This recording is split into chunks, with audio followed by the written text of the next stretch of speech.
Om.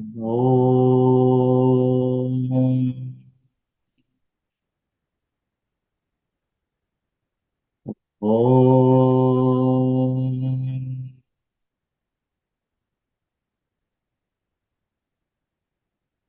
Om.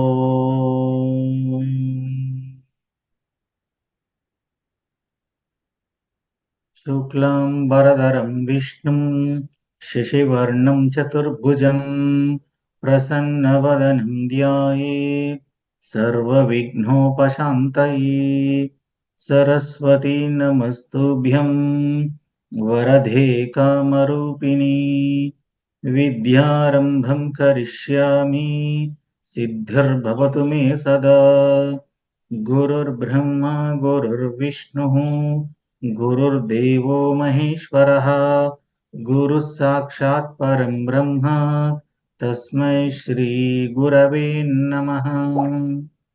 Om Shanti शांति शांतिः। शंकरं शंकराचार्यं केशवं बादरायणं सूत्रभाष्यकृतौ वन्दे भगवन्तौ पुनः पुनः। ॐ सहना भवतु सहनौ भुनक्तु सह वीर्यं करवावहै तेजस्विनावधीतमस्तु मा विद्विषावहै। ॐ शान्ति शान्ति शान्तिः। There are four Vedas: Rigveda, Yajurveda, Samaveda, Atharvana Veda, and each Veda is further classified into the four sections: Mantra Samhita, Brahmanas, Aranyakas, and Upanishads. This is a broad division. If you have to make the in a different way classification of these Vedas, so Vedas can be divided into the two sections. One is called Karma Kanda, second one is called Jnana Kanda. Among the four divisions, Mantra Samhita, Brahmanas, Aranyakas, those three comes under the Karma Kanda, and the Upanishads comes under Jnana Kanda. The purpose of these Vedas is to fulfill our Purusharthas. We are having the four Purusharthas: Dharma, Artha, Kama, Moksha.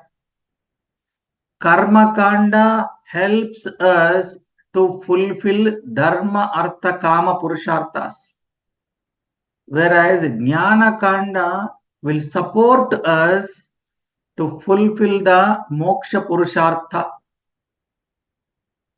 This is the division. And we have already discussed these Vedas are not written by some human beings. The Vedas came from the Ishvara himself, or you can say Ishvara himself or herself or itself, through Rishis. Through the Rishis, these Vedas came to us. So Rishis are called Mantra Drashtaha. Rishis never claims that they have invented, they have only discovered. They have only discovered in their deep meditation or in their intuition. And we have discussed the another point. To achieve anything in our life, to gain anything in our life, we need to have a certain Pramāṇas, certain instrument which helps us to gain or to receive or to get it. These Pramāṇa, or in English we can say instrument. There are 6 types of Pramāṇas we are going to introduce you. Today, what happens with these 6 pramanas? How each pramana is employed in which situation? We will be discussing that. So before we discuss, let us recollect quickly the another word what we have discussed. Prama, pramana, prameya. These are the words we have discussed. What does it mean? The instrument used for acquiring the knowledge or acquiring something is called pramana. So the pramana leads to the acquisition of prama. Prama means knowledge. So pramana leads to acquisition of the knowledge. Knowledge of what? Knowledge of prameya. Now the one who uses the pramana to acquire the prama is called pramata, and the object which you are using, that is called prameya. So remember, pramata is a subject, pramana is an instrument, prameya is an object. The knowledge of object is called prama. Prameyasya prama, that is called knowledge. So pramata pramanena prameyasya prama janayati or janati.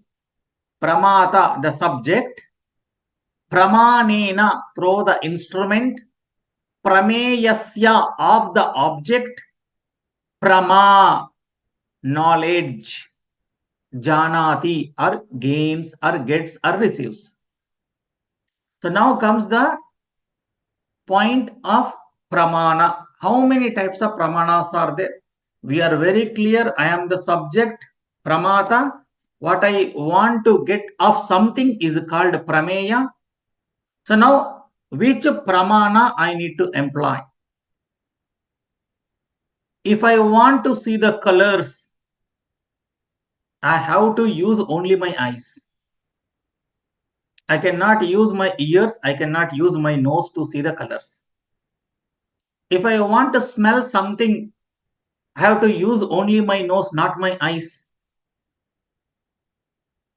If I want to taste something, I have to use only my tongue, not my ears. So, depending upon the prameya, we need to employ the specific pramana. Depending upon the object, we need to employ the specific instrument. As an example, just now as mentioned, if I want to see the colors, what is the appropriate pramana? Eyes are the only appropriate pramana. So like that, how many pramanas are there? What are those? We see there are 6 types of pramanas. What are those? Number 1, pratyaksha pramana. Pratyaksha.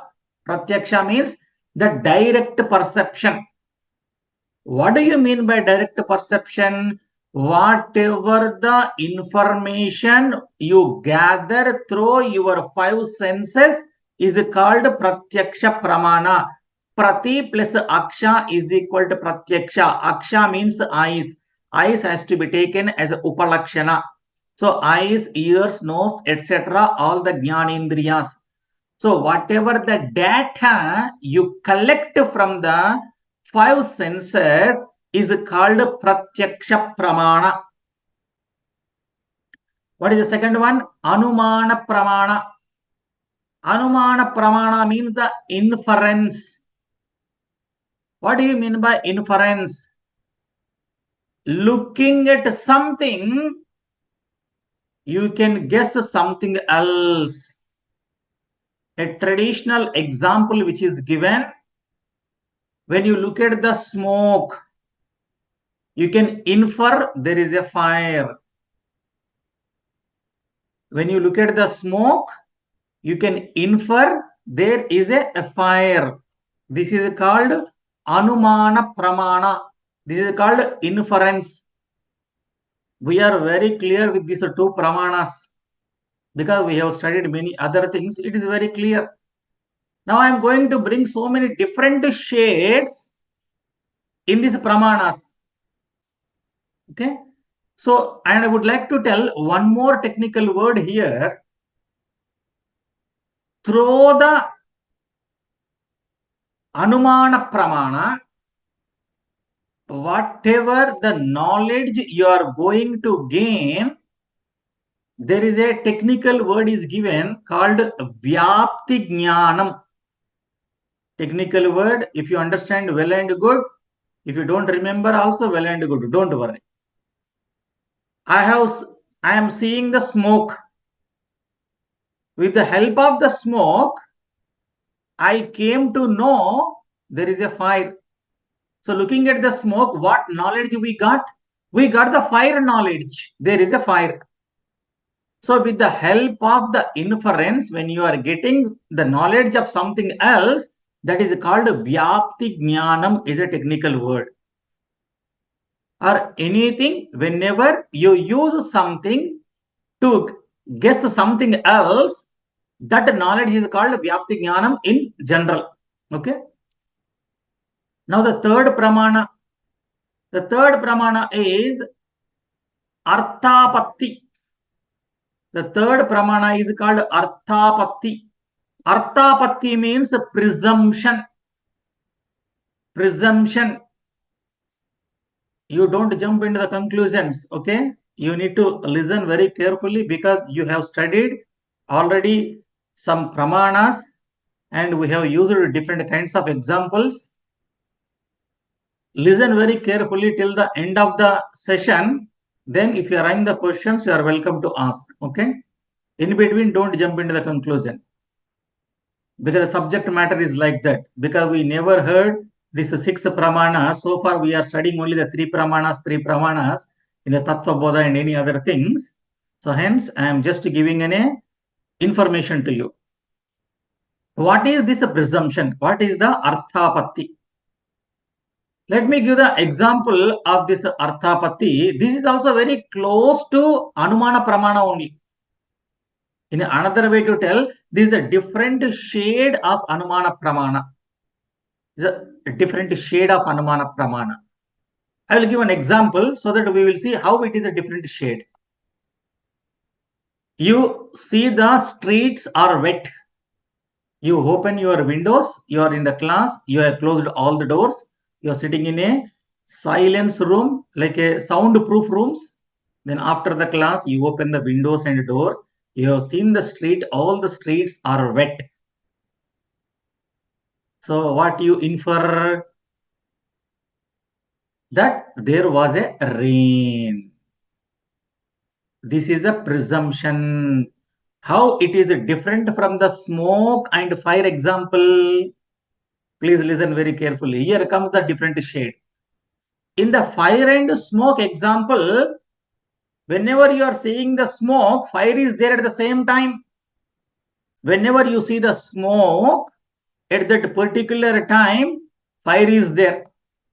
But whereas, when you see the streets are wet, that time rain is not there. It is not raining. Raining was over. Rain was over. So looking at the present situation of wet roads, you are presuming that, oh, there was a rain. In the Arthapatti Pramāṇa, you are using the word was. In Anumana Pramāṇa, you are using the word is. I hope it is very clear to you. This was and is. Streets are wet. Oh, there was a rain. There is a smoke. Oh, there is a fire. This is a slightly a different shade of Anumana Pramāṇa only. It is a very close. Then next comes Upamāna. Next comes Upamāna. Upamāna means a comparison or analogy. Comparison. You look at something immediately you remember something else. You see something, you're looking at something, and immediately you recollect something else. You see a person with a full of smile and glowing face. Immediately what you think? Hey, look at that person's face is like a full moon. In our Indian schools, this is a proper the common example is given. Huh? It is called Upama Alankara. Under Alankaras also it comes. Wow, look at this person face. Like a glowing like a full moon. You are looking at the person's face. But what came in your mind? The full moon came in your mind. Or sometimes you see some person or you hear someone's name and that person says, what is your name? The person says, my name is Srinivas. Then immediately you think, hey, you are Srinivas? You know, my friend also is there. My friend name also is Srinivas. But the person who is there in front of you is different. But looking at that person, listening to the name of that particular person, immediately you are connected with your friend Srinivas. This is called Upama. In generally, in the Alankara Shastra, we use it for comparison. Like this person is looking like a moon. So looking at that person, you are gaining the knowledge about the moon. So the end that is called Upamana or comparison. And the next one, which is the fifth one, which is called Anupalabdhi. Anupalabdhi. Anupalabdhi means the non-cognition. Anupalabdhi means non-cognition. Let me give an example. I am sitting near the wall and I am asking a question to you. Is there a chair behind this wall? Is there a chair or is there a TV? Is there any object behind this wall? To give the answer to yes or no, what is required? You need to see first. Unless you see going other side of this wall, you cannot say chair is there or chair is not there. It is there or it is not there. This is called Anupalabdhi. Not this both. Don't take the both. Only one in that. Chair is not there. That is only Anupalabdhi. Just I have extended the example. But now I am going to ask you, is there is a chair? I don't know whether it is there or not. But the moment when I used the word chair, what came in your mind? The knowledge of the chair already came in your mind. Anupalabdhi, even though it is not there, it is abhava, even though chair is not there, but the moment when I used the word chair, already the jnanam, the knowledge about the chair came. That is called Anupalabdhi, non-cognition. Without looking at that, knowledge about that can come in your mind. Now look at, apart from the Pratyaksha Pramāṇa, the remaining Pramāṇas, what are those remaining Pramāṇas? Anumana Pramāṇa, Arthapatti Pramāṇa, Upamana Pramāṇa, Anupalabdhi Pramāṇa. All these four Pramāṇas are depending on Pratyaksha Pramāṇa. Unless you have gained some knowledge through Pratyaksha Pramāṇa, you cannot gain the knowledge through remaining 4 pramanas, remaining 3 pramanas. Anupalabdhi, Upamana and Arthapatti. If I say Anumana Pramana, if there is when you see the smoke, when you are telling there is a fire, that means in your previously you already gained the Pratyaksha Jnanam. You are having the Pratyaksha Anubhava, direct perception is there in your experience. I have seen whenever there is a smoke, I saw there is a fire. So hence, looking at the smoke, I can tell there is a fire. So on what basis you are using the Anumana Pramana? Based on the Jnanam which you are having on the Pratyaksha Pramana. Now comes the Arthapatti.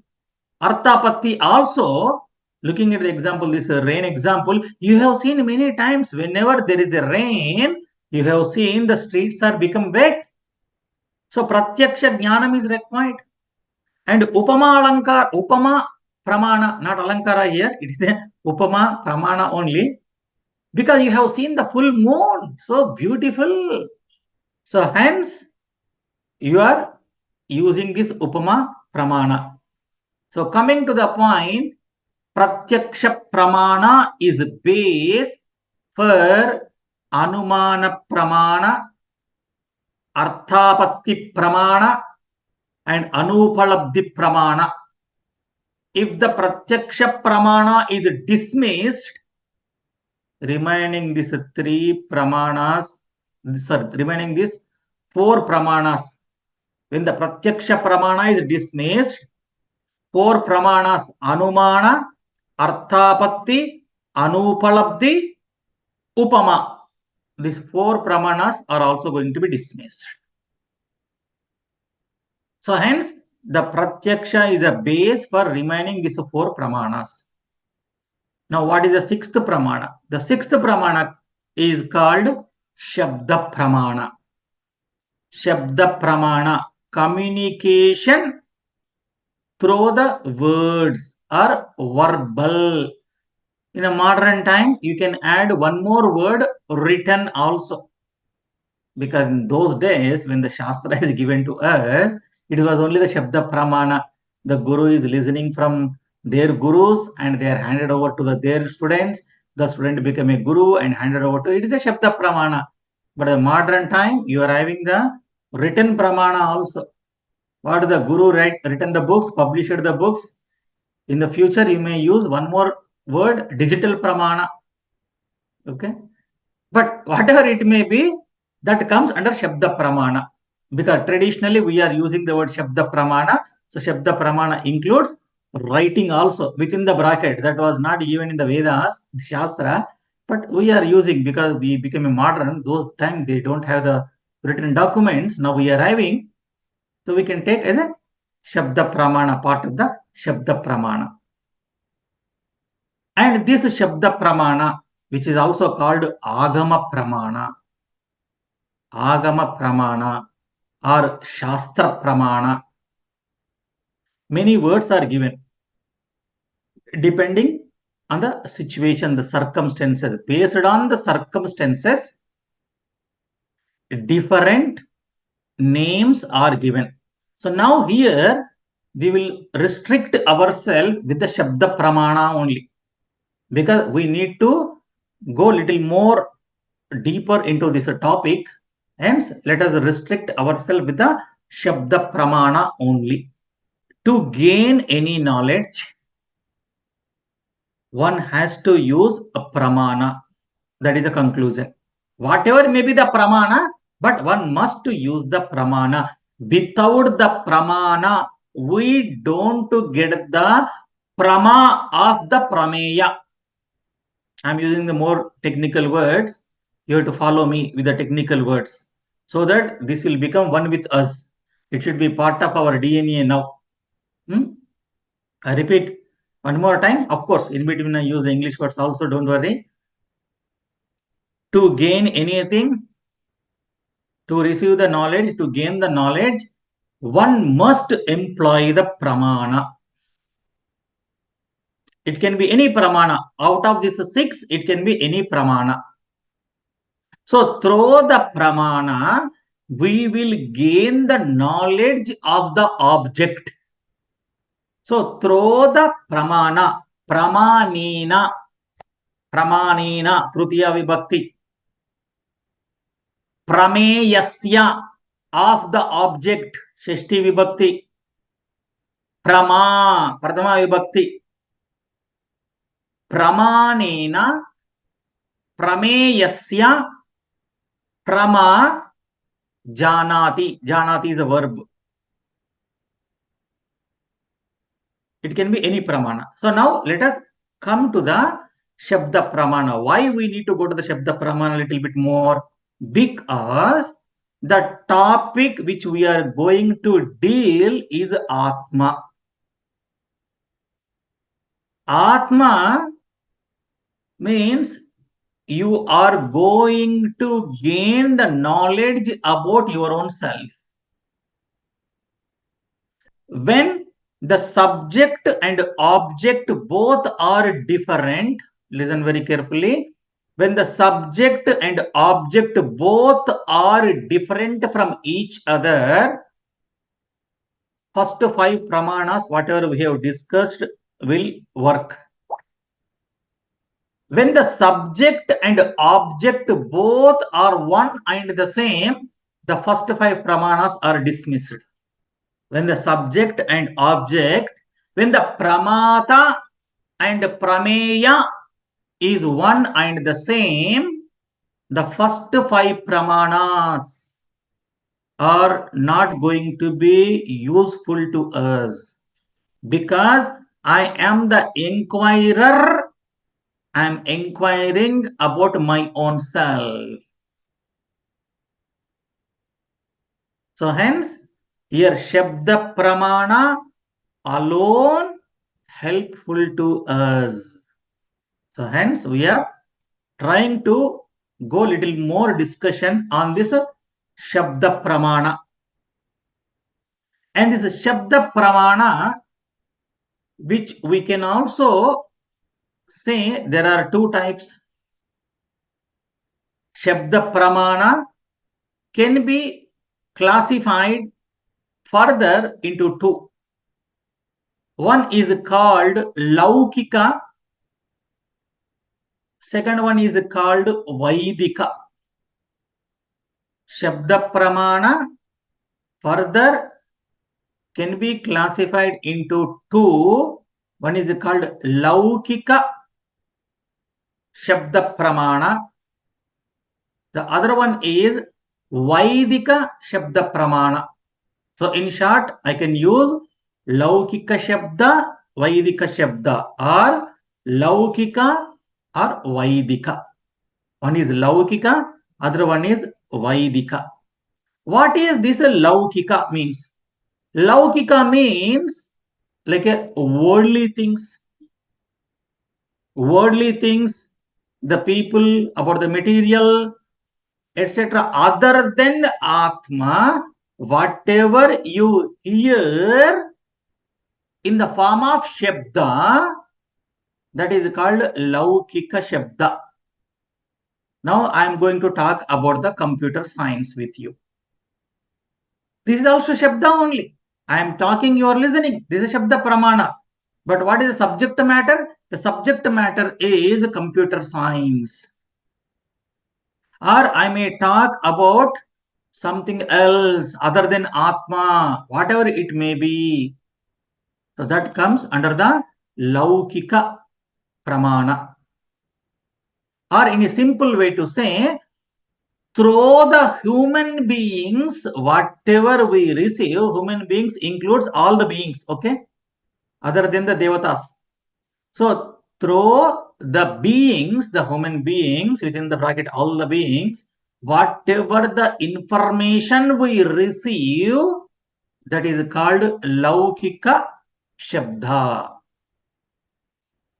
But whereas, when we receive something from Ishvara, that is called Vaidika. when we receive something or whatever the shabda, the words which we are receiving from the Ishvara, or the origin is Ishvara, came to me through someone else. But origin is Ishvara. Vedas, all the Vedas are having the origin in Ishvara. Who are the Rishis? Rishis are the just transmitters. In their intuition, they have received the knowledge and they have handed over to us. So hence, the Vedas comes under the Vaidika Pramāṇa, Vaidika Shabda Pramāṇa. If you are talking about the artificial intelligence, that is called Laukika Shabda Pramāṇa. Hope this is very clear to you. This Laukika Shabda deals with the objective world.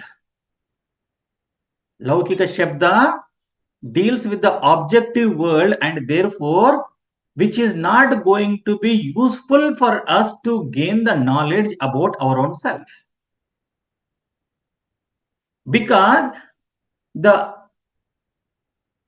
study of the observed and the observer cannot be observed. My eyes cannot see my own eyes.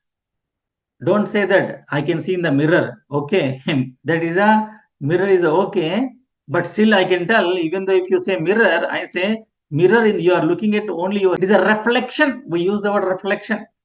But anyway, sometimes we use the word this mirror. We'll take the example for some other purpose. This Shastra is also like a mirror which helps us to know about our own self. Okay, but our eyes cannot see our own eyes. Observer cannot be observed by the observer. And this Vaidika Shabda Pramāṇa again further classified into two sections. Vaidika Shabda Pramāṇa again further classified into two divisions. What are those two divisions? One is called Veda Purva. The second one is called Veda Anta. One is called Veda Purva Shabda Pramāṇa. The second one is called Veda Anta Shabda Pramāṇa. Or in another way, if I want to put the Veda Purva Shabda Pramāṇa, you can say Karma Kanda. Veda Anta Shabda Pramāṇa, you can say Jnana Kanda. Where we have started, we came back. We started the four Vedas. Each Veda is divided into the four. So we made the three groups. We did the two groups. So Veda Purva Shabda Pramāṇa is a Karma Kanda. Veda Anta Shabda Pramāṇa is Jnana Kanda. As we said, this Laukika Shabda Pramāṇa is not going to be helpful to know about my own self. There we should not jump into the conclusion that means Vaidika Shabda Pramāṇa will help us to know about our own self. No. Hence, there is a two divisions. One is a Karma Kanda, Veda Purva Shabda Pramāṇa.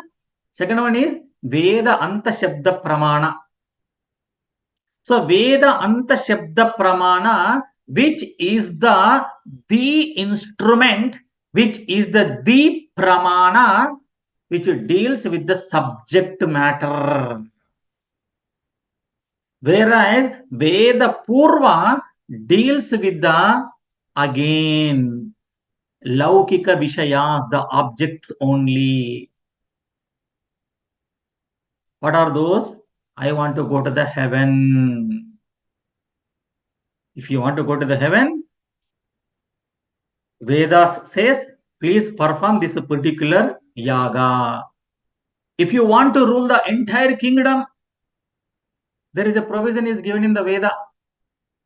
Veda says, please perform the Vishvajit yaga so that you can rule the kingdom. You can rule the kingdom. You may be the excellent person, but still you are a ajnani about your own self. So here comes the most important point for us. In the society, we see many good people. They are very good people. We need to appreciate, we need to respect. It does not mean that all of them are the jnanis. They are great people, those who perform sincerely. So in the Upanishad, Yamadharmaraj is going to tell to the Nachiketa how this Veda Purva Bhaga or the Karma Kandas can be used for the Antakarana Shuddhi. As we did, just now I mentioned, this Veda Purva Bhaga Karma Kanda, which helps us to get the Laukika things, the different objectives to enjoy in the life. I want to get this one, do that one, do that, all these things. Okay, wonderful. But the same Karma Kanda, if you shift your attitude, that helps us to gain the Antakarana Shuddhi. That Antakarana Shuddhi gives the maturity. That maturity helps us to assimilate, understand the ideas which is revealed in the Veda Anta Shabda Pramāṇa Jnana Kanda. So hence it is taken in the Vedas. It is very, very important, very much required. In the Upanishads, the teachings comes Pariksha Lokan Karma Chitan Brahmana. Upanishad says, first you explore the world, experience the world, so that you can understand the Vedanta better. Pariksha Lokan. Hence the Purva Bhaga is very much is required. It is like a person who is not working anywhere and you go and tell, hey, tomorrow is a holiday for you.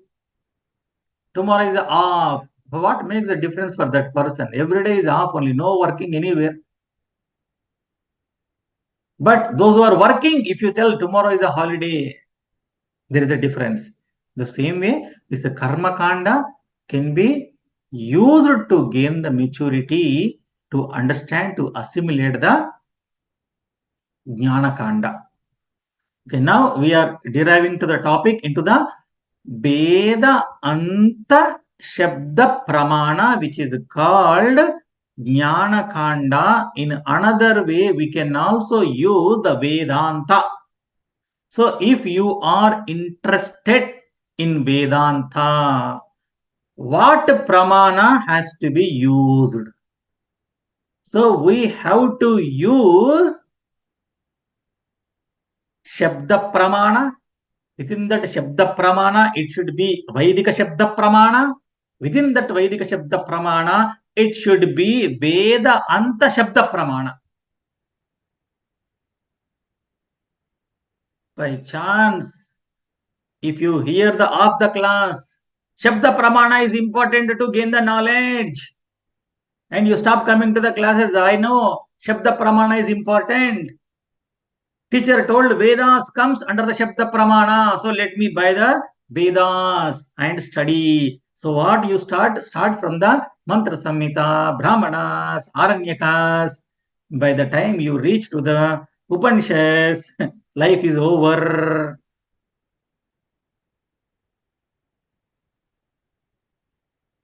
Hence, we should know which Pramāṇa.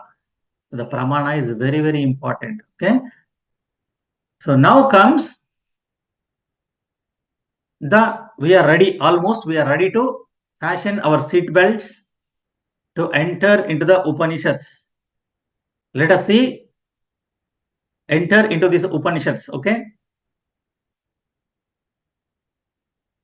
When you want to know about your own self, the Shabda Pramāṇa, Veda Anta Shabda Pramāṇa is the instrument we are using. In that Veda Anta, there are Upanishads. 108 are very well-known Upanishads. Well-known Upanishads. Among these well-known Upanishads, 10 Upanishads become very popular because the Shankaracharya written the commentary on these 10 Upanishads. Why he wrote only the 10 Upanishads? Why not more than that? Shankaracharya thought if you study these 10 Upanishads, remaining Upanishads you can able to understand by yourself. So you need not to spend the time to write the commentaries on all the Upanishads. Our Puja Swamiji used to say, Puja Swamiji, Dayananda Saraswati, he wrote the commentary on the Rudram. You know the Rudram Namakam? He wrote the commentary on the Rudram. And people used to come and ask the Swamiji, Swamiji, when are you writing to the commentary on the Namakam? You are written only on the Rudram. When are you going to write the Namakam? He used to ask only one question. Have you read the first the commentary on the Rudram? No, Swamiji. I am only feeling that if you write the commentary on the Namakam, that will be great. He says, Are yaar, first you read this Rudram. Huh? Then you understand. Then we will see about the Namakam. You will come. That time we will see. Now, whatever is available, we don't focus. Whatever is not there, on that we are trying to focus. So Shankaracharya intention was, whatever is available to you, these 10 Upanishads, if you can able to study properly, I have to use the word properly. Otherwise, study means taking the book, keeping under the head and scanning the book is not the study. Properly means Gurum Eva Abhigachet Samipanihi Shrotriyam Brahmanishtam. All those things comes under the proper word. So when you study properly these 10 Upanishads, remaining Upanishads, you can understand by yourself. Not only you can understand yourself, you can able to write the commentary on the remaining Upanishads. So these are the 10 Upanishads. Now, as we said, these Upanishads are the Veda Anta Shabda Pramāṇa. Again, please understand. Veda Anta means that there is a book. Example, there is a book is there, which is having a 100 pages book. Oh, Srinivas, you said the Vedas are divided into the 4 sections, Mantra, Brahmana, Aranya, Upanishad. That means among the 100 pages, each section is a 25 pages. The last 25 pages is called Upanishads. Correct? No. Need not to be. This Veda Anta means don't take literally the end of the Vedas. How to understand this end of the Vedas means once when you study this particular section, you need not to study anything else in the Vedas. That is the end of the subject. That is the end there itself. In that sense, you have to understand. It's not the last 25 pages. Can I get the last 25 pages? I will study. No. Upanishads are scattered in the Vedas in a different sections, different parts. You see some of the Upanishads in the Mantra Samhita itself. There is a possibility there is a Upanishads in the Brahmanas itself.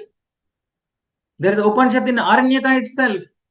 There is a Upanishad in the last section itself.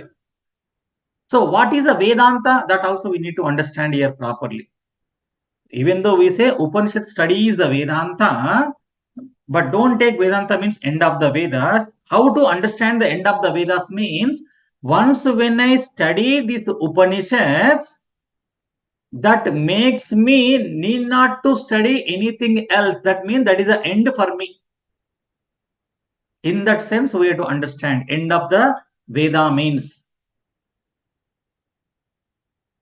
I hope you are following me. So don't take last 25 pages is called Vedanta. Never say. Upanishad portion is called Vedanta. Be clear. It is not last portion of each Veda is not the Vedanta. Upanishads portion is only called Vedanta. Little more clear to this statement. The knowledge which reveals the identity between the Jiva and Ishvara, wherever that knowledge is available in the Veda, that comes under Vedanta.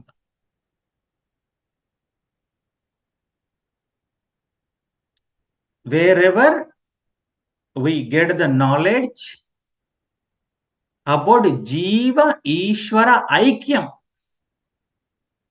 the subject matter of Jiva Ishvara Aikyam, that particular part, that particular section, that particular portion alone can be taken as Upanishad Athava Vedanta. Okay, now look at what is the Upanishad means. I given that which reveals the knowledge about the Jiva and Ishvara Aikyam, that is called Upanishad. No, that section is called Upanishad, but what is the Upanishad means? One of the meaning of the Upanishad is Rahasyam, secret. Why it is a secret? There is one chapter in the Bhagavad Gita also. Raja Vidya, Raja Guhya Yoga. Secret of the secrets, we say.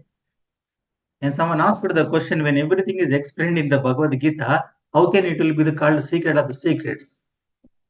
Yes, it is called secret of the secret because even after studying, you cannot understand anything. Hence, it is a secret. So, hence, proper study is required. If you don't study properly, even after studying, it can be a secret. That is one of the meaning of the Upanishads. And here, Shankaracharya writes the commentary on the word Upanishad. On the word Upanishad itself, he writes the commentary. Very nice commentary is there. Just I would like to read that commentary for you. If you can able to understand, wonderful. If not, also wonderful. Shankaracharya invokes the Bhagavan Om Namo Bhagavate Vaivasvataya Mrutyave Brahma Vidya Acharyaya Nachiketa Secha. Shankaracharya saluting to the Lord Yama as well as Nachiketa starts the Upanishad. Atha Katakopanishad Vallinam Sukhartha Prabodhanartham Alpagranda Vruttirarabhyate. In that, he says, now I will go to the English section because first time we are looking into the Shankara Bhashya. I thought let me start from the Shankaracharya commentary in the Sanskrit itself. Of course, here, wherever is required, whenever is the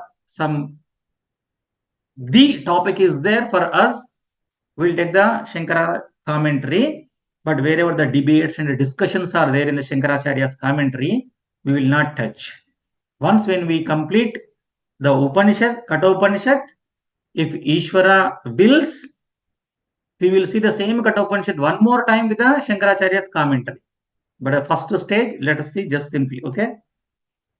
So, introduction, salutations to Bhagavan.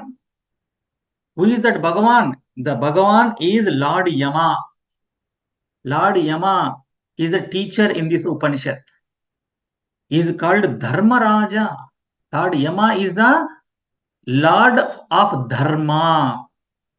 Don't think that Lord Yama means immediately, or in Indian culture, we are very much associated with this word as a death.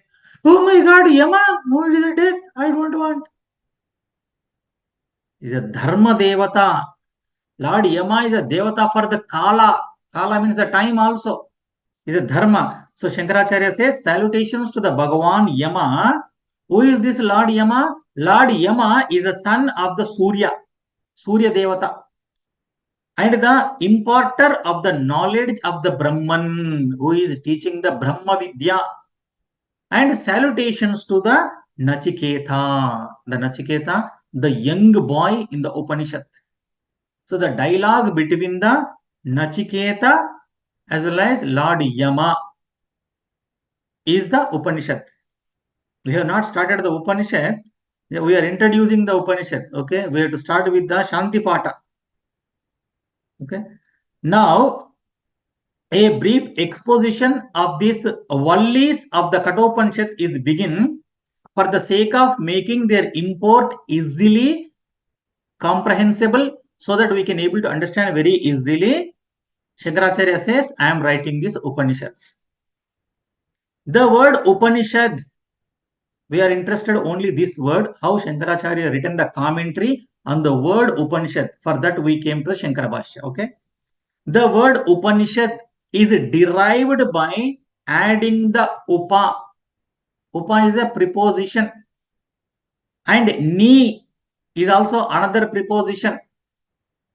That is the reason I told while taking the students for this group, minimum Sanskrit knowledge is required, because I cannot explain what is a preposition, what is upa, what is a ni, and all these things now here. Otherwise, it is going to become the Sanskrit class. So instead of the Vedanta class, it will be the Sanskrit class. So anyway, so derived by adding the two prepositions, two upasargas. What are the two upasargas? One is a upa, other one is a ni. Upa means near, ni means with certainty. Ni is a preposition which means certainty, and the as prefixes and quip as the suffix. Upa and ni are the prefixes. The quip pratyaya is the suffix. So to create the any padam in the Sanskritam, what is required? Two things are required. What are those two things? One is the dhatu, second one is the pratyaya.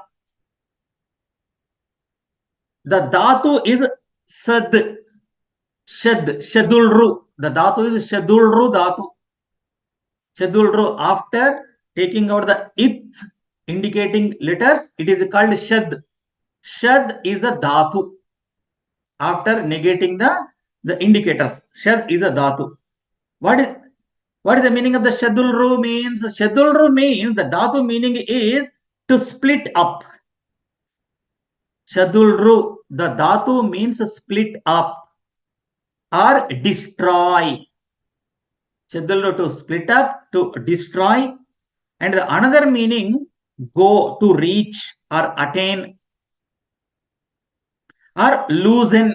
These are the three meanings are possible for the Shadulru dhatu. One is destroy, other one is reach or attain, the third one is loosen.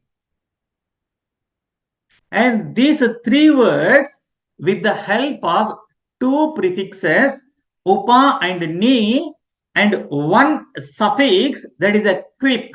Quip is a pratyaya. The full meaning comes. What is the full meaning? The word Upanishad is denoted the knowledge of the knowable entity presented in that book that is going to be explained. By virtue of what relation with any particular significance of the word Upanishad. What is the significance exactly about this Upanishad? Again, is knowledge denoted by the word Upanishad. This is being stated. Knowledge is called Upanishad by virtue of its association with the significance. So what happens? Let us see, instead of going each and every word of the Upanishad, the commentary, let us understand the three meanings. Let us understand. First word I said, Shadulru Dhatu means destroys. What is going to be destroyed? It is going to be destroyed the Ajnanam. Ignorance is destroyed. The second meaning I said, attain or reach. What we are going to attain? What we are going to reach? Our own self. We are going to reach, we are going to attain, we are going to know about our own self. So loosen, what is going to be loosen? It is going to be loosen our ahankara, arshad vargas, kama, krodha, lobha, moha, mada, matsaryas. All this are going to be loosened. Ahankara, mamakara, all these are going to be loosened. With that, this Upanishad meaning comes very beautifully. Okay. It splits up, injures, and destroys the seeds of worldly existence, such as ignorance. In the case of those seekers of emancipation, who after becoming the detached from the desire for the seen and unseen objects, approach the Upanishad near, they come near to the Shaduldo, this knowledge. With certainty, yes, with certainty, it is going to help me to gain that knowledge. So, hence, this is another meaning for the Upanishad. Now, this is about the Upanishad.